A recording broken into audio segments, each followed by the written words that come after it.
പ്രിയപ്പെട്ട ഭക്തജനങ്ങളെ, ശബരിമല ദേവസ്വം ബോർഡിൽ അയ്യപ്പ സംഗമം നടത്തി പിണറായി വിജയനും സംഘവും ഗോവിന്ദ മേഷ് ഉൾപ്പെടെ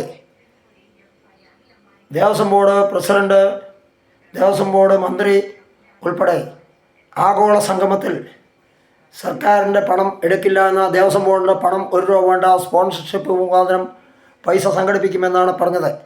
എന്നാൽ സ്പോൺസർഷിപ്പിൽ നിന്നും ജനങ്ങൾ ഉദ്ദേശമാതിരി കാര്യം കിട്ടിയില്ല എന്ന് പറഞ്ഞുകൊണ്ടാണ്, പൈസ കിട്ടില്ല എന്ന് പറഞ്ഞാണ് സർക്കാർ 4.5 കോടി രൂപയോളം, മൊത്തം 7 കോടി രൂപ ചിലവ് വരുന്ന പദ്ധതിക്ക് 4.5 കോടി രൂപ എടുത്ത് ദൂർത്ത് ചിലവ് ചെയ്ത് അമ്പലത്തിൻ്റെ കാശെടുക്കില്ല എന്ന് പറഞ്ഞ ആളുകളാണ്. സർക്കാർ ദേവസ്വം ബോർഡിൻ്റെ പൈസ എടുക്കില്ല എന്ന് പറഞ്ഞാൽ അത് അന്ന് പറഞ്ഞു, എല്ലാവരും പറഞ്ഞു ദേവസ്വം ബോർഡിൻ്റെ പൈസ എടുത്തിട്ടാണ് ഇവർ പണം ചിലവാക്കിയിട്ടാണ് നടത്തുന്നത് എന്ന് പറഞ്ഞു. ഹൈക്കോടതി ഇപ്പോൾ കണ്ടെത്തിയിട്ടുണ്ട്. ഹൈക്കോടതി കണ്ടെത്തിയത് അതിലുള്ള പ്രതികളെ പിടിച്ച് ജയിലിലടയ്ക്കണമെന്നാണ് പ്രതിപക്ഷ കക്ഷികൾക്ക് പറയാനുള്ളത്. കാരണം എവിടെ തൊട്ടാലും കക്കുക, അമ്പലത്തിലെ കക്കുക, ദേവസ്വം ബോർഡ് എല്ലാം കട്ടുമുടിക്കുന്ന പരിപാടിയാണ് ഉള്ളത്. സത്യം പറഞ്ഞാൽ ദേവസ്വം ബോർഡിനെ ഇവിടെ പിരിച്ചുവിടുകയാണ് വേണ്ടത്.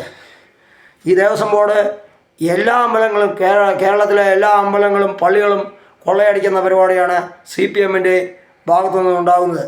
അത് തെറ്റായ നടപടിയാണ്, കീഴ്വഴക്കമാണ്. ഇവിടെ കുറ്റപത്രം സമർപ്പിക്കാതെ 90 ദിവസങ്ങളിലൂടെ കുറ്റപത്രം സമർപ്പിക്കാതെ പലരും 12 പേരിൽ 4ഉം 5ഉം ആളുകൾ ഇപ്പോൾ ജാമ്യത്തിൽ ഇറങ്ങിക്കഴിഞ്ഞു. ഇനി കുറച്ച് ആൾക്കാർ മാത്രമേ ഉള്ളൂ. ഇത് SITയും അനാസ്ഥയായിട്ട് വിടുകയാണോ എന്നൊരു ഡൗട്ടുണ്ട്. BJPയും CPM കൂടി ഒത്തുകളിച്ച് ഈ കേസിനെയൊക്കെ ഇല്ലാണ്ടാക്കി കോൺഗ്രസ്സുകാരെ പ്രതിയാക്കുന്നതിന് നടപടിയാണ് സ്വീകരിച്ചിരിക്കുന്നത്. എന്നാൽ കോൺഗ്രസ്സുകാരിരിക്കുമ്പോൾ ഇതൊന്നും തെറ്റൊന്നും ചെയ്തിട്ടില്ല എന്നാണ് പറഞ്ഞിട്ടുള്ളത്. അതുകൊണ്ട് ഇവർ ഒരിക്കൽ കൂടി തുറങ്കലടയ്ക്കുകയും സർക്കാർ ദേവസ്വം ബോർഡിന് എടുത്ത പണം തിരിച്ച് ഹൈക്കോടതിയിൽ തിരിച്ച് ഏൽപ്പിക്കുന്നതിന് വേണ്ട നടപടി ഈ ഹൈക്കോടതിയുടെ ഭാഗത്തു നിന്ന് ഉണ്ടാകും എന്നാണ് പ്രതീക്ഷിക്കുന്നത്. അതുകൊണ്ട് ഹൈക്കോടതി ശക്തമായി പിടിച്ചിട്ടുണ്ട്. അതുകൊണ്ട് എല്ലാ കക്കുന്നവരും ഒന്ന് ശ്രദ്ധിക്കുക, ഇനിയെങ്കിലും നന്മയ്ക്ക് വേണ്ടി പ്രവർത്തിക്കുക എന്നാണ് പറയാനുള്ളത്. ഇതിന് മുൻ ഗ്രാമപഞ്ചായത്ത് മെമ്പർ R. ശങ്കരനാരായണൻ അറിയിച്ചു. പിന്നെ ഇൻസ്റ്റാഗ്രാം, ഫേസ്ബുക്ക്, യൂട്യൂബ് എന്നിവയുണ്ട്. ഇത് സബ്സ്ക്രൈബ് ചെയ്ത് പരിപാടി കണ്ട് വിജയിപ്പിക്കുന്നതിന് വേണ്ട നടപടി സ്വീകരിക്കണമെന്ന് വിനയപുരസരം അഭ്യർത്ഥിക്കുന്നു, അപേക്ഷിക്കുന്നു സുഹൃത്തുക്കളെ.